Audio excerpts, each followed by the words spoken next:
Yeah, absolutely. And he reflects on that painful semi-final defeat from last season. And I'm pleased to say that Ole Gunnar Solskjaer joins us straight away. So from Axel Tuanzebe, whose goal didn't count, to his manager joining us. Ollie, thanks ever so much. I wonder whether those three semi-finals, I'm sure they frustrated you, but whether for this group of players as well, it leaves to that sort of sense of some unfinished business and that desperation to go a couple of steps further in the not too distant future.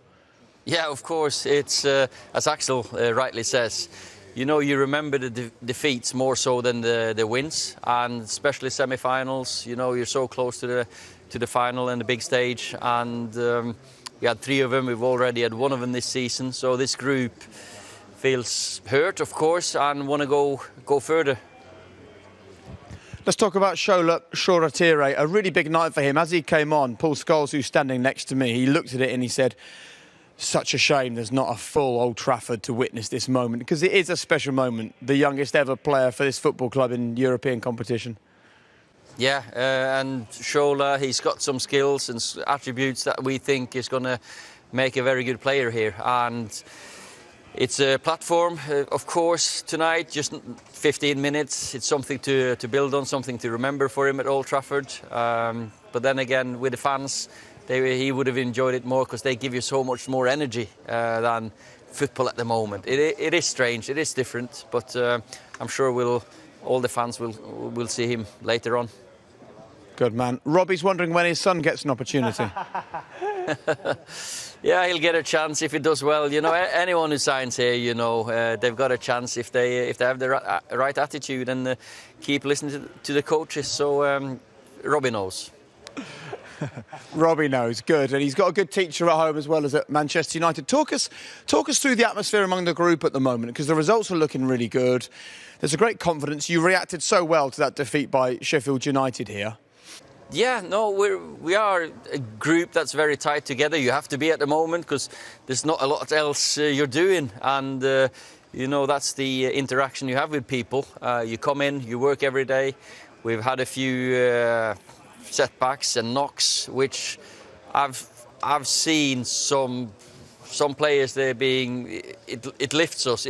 We want to go further, and we not failed, but you've failed in 3 semi-finals. You want to do better and improve, and the culture is really improving. Of course, at the moment it's a little bit different because the coaches are away, but we've got some fantastic experience and some good coaches with us. So. It's exciting. I think it's a group of players that will only improve because we're still a young team.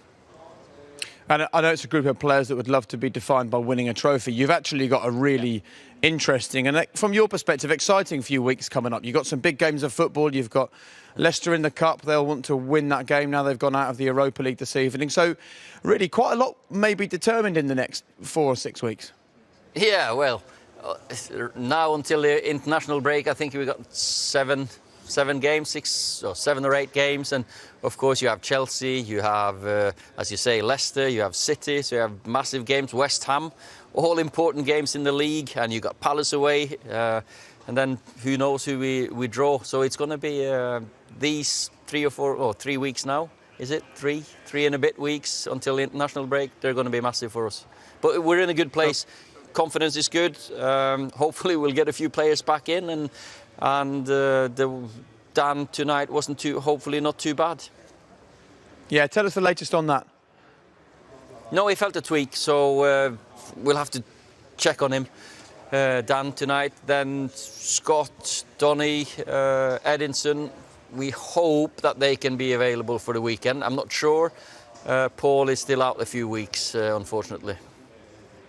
All right, good man. Well, look, thanks for joining us. And I hear it's a special someone's birthday tomorrow, but with lockdown, no plans, I imagine.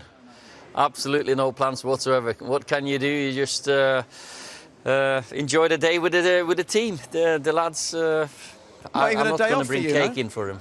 I don't need a cake, so I'll stay away from that. Well, I tell you what, get in front of BT Sport at midday, and we'll try and give you a decent birthday present of a nice draw for the last 16.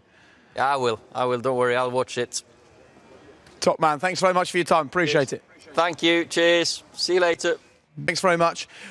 Look, I like the fact that he used the word failed and then sort of corrected himself, but it is the right word when you're Manchester United and you make it to 3 semi-finals and don't win any of them. And you can tell that's sort of burning a bit for him this season. Yeah, that'll be hurting him, and it's 4 semi-finals if you count the one this year, which isn't great, is it? Because you need to go to that next level now. You've seen him do well, get to a certain place, get to second in the league, then fall away. Got to top of the league this year, 6 or 7 games ago. Went to Anfield, and unfortunately they went on a little bit of a sticky run and fell away. Not fell away because they're still in second, but they've got to find that extra bit of quality. Big players in the big games have to step up, and they failed to do that at this moment in time. Now they've got to do it. If Manchester United go to that next level and win titles, win cups, whatever it may be, these players need to step up now. To be defined as a great player at this football club, do you have to win trophies? We see Bruno Fernandes's form this season. His impact's been remarkable. I think Ruben Diaz at Man City, his impact as well. But Fernandes, to be defined as great, do you have to do it over a long period of time and inevitably win trophies at this football club? Well, there's no doubt he's a great player. He's got great quality. He has to try and lead this team to trophies now. He can't do that by himself. Of course he can. I think there's a nucleus of a squad that is good enough to nearly win something. As you said, they're getting to semi-finals, they're nearly winning something. They haven't proven yet that they can go on that extra level to win something, and that's what they've got to do. Very good. And a nice message there for your lad as well. You get the chance of your work. Listen, work hard. You know, he's doing well, though, isn't he? Listen, he's doing okay. Yeah, he's doing well. Listen, I'm proud of him. Whatever happens, Jake, it's a difficult time for all youngsters now, up and down the country. You know, are they getting kept on? Are they getting released? But whatever happens, listen, I'm the proudest dad in the world. Love that. Welcome back. If your team are still in the Europa League, make a date with us for midday tomorrow, because we will bring you the draw for the next round, and it will include Tottenham, who overcame Wolfsberger very easily. Ajax went through against Lille. Arsenal just made it through 2-1 down with half an hour to go across 2 legs, but they won 3-2. Well done to them. Hoffenheim beaten by Molde 5-3 on aggregate. Let's have a look at some of the other scores. Napoli with a shock defeat over the 2 legs. They won this evening 2-1. Granada going through 3-2 on aggregate.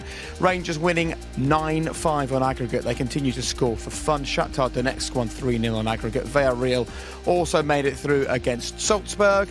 Another couple of pages for you. Dinamo Kiev winning on the night and going through as well. Dinamo Zagreb also winning 4-2. Leicester, that's the big disappointment from a British perspective this evening. Beaten at home by Slavia Prague.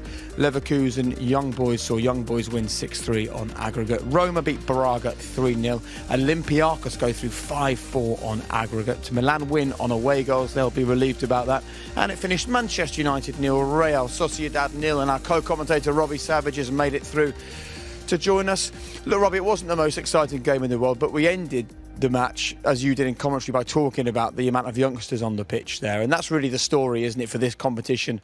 Is an opportunity to play players who wouldn't necessarily get a chance in Premier League matches and things. Yeah, we said before the game, the history of this football club of having academy graduates in the matchday squad. Scholes coming onto the pitch. Great moment for him and his family. I'm sure his family will watch him back home. But what an opportunity. Just goes to show that this football club, if you're good enough, they'll put you in. Absolutely. Well, let's go through some of the action from this evening. Ever the Manchester United fan and optimist, Paul didn't think that the goal should have been disallowed. What? Yeah, he did. What? Because he was off the ball, you said, didn't you? I mean, do you know what? He didn't mean it. Lindelof did not mean to do it, and I don't think it affected the play anyway. Well, I didn't mean to 2-foot you when I played against you, but I did it often enough. So you didn't get anywhere near. I think the problem is the foul happens before the goal. The foul happens before the goal, therefore goal disallowed. Yeah, do you know what? I felt sorry for him, because what a header that was as well from Tuanzebe. And look, he celebrated, he thinks he scored a goal, and unfortunately... You don't think that's a foul? I don't think it affected the goal, no. You don't think it's a foul? I don't think it affected the goal. You know what I mean? It's a foul. Look, it's an accident. Doesn't matter. It's an accident. It's a reckless challenge. It doesn't affect the play. It's a reckless challenge. It does not affect the play. Give him the goal. I think it's a great header. I agree with Scholes. It's a great header. It's a great header, but I think the laws of the game mean that sadly it doesn't count. Let's talk about Anthony. Hold on. Oh. We can hear from Axel Tuanzebe. We can get some reaction from him, actually, get his thoughts on the goal that wasn't allowed in the end. He's with Paul Dempsey. Well played, Axel. Congratulations for getting through. Did you know you were going to be playing in midfield tonight? No, it's just something where the gaffer chucked me in, to do a job, and I've done the job. Unfortunately, we didn't get the win, but we're through. That's the most important. Have you been working on that? No, what, playing in midfield? Yeah. No. My natural position is centre-back, but if the gaffer needs me to fill in, then I'm all for it. Well, it may have been your natural position until now, but it looked like you could do that job as well. I'm a versatile player. Obviously, I pride myself in playing in a central defensive position, but again, it's for the team, and it's great that we got through in the end. Did you enjoy it in there? Yeah, it's good. It's a different challenge. It's been a while since I've played there, but again, most important thing that we're through. How's the season been going for you generally? The season's been up and down, I'd say. I started off with an injury, but picking my way back up. Just need to get more minutes, get a momentum, and see how I finish, and probably have a stronger end to the season. Is it enjoyable for you, as you're trying to force your way back into the side, that you've got some other young, talented footballers also looking to get game time now? Yeah, this is Man United. I think all players that play for Man United are definitely talented. The competition's very high. It gives the manager problems. Selections, he always has options. I think the personality that Man United bring through are always determined players. They're always people that want to work hard, and it shows whenever we get opportunities to play. What's the fit? Because you have been here a few years, and obviously even as a young boy. Yes. But what's the feeling now about this group? Because it is a very impressive looking run of results. Yes. Over the last 3 months. What can you do? It takes a while to get a momentum going. It takes a while to have faith in players, to have faith in their manager, and I think this season especially we're starting to build that.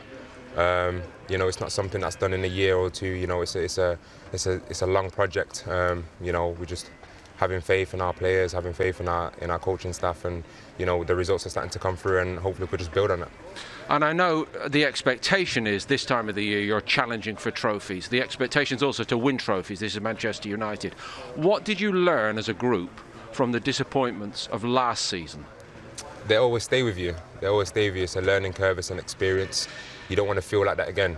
That's the most important thing, and you always remember the feeling of losing, even more so than winning. So you try your best and do everything to ensure that doesn't happen again.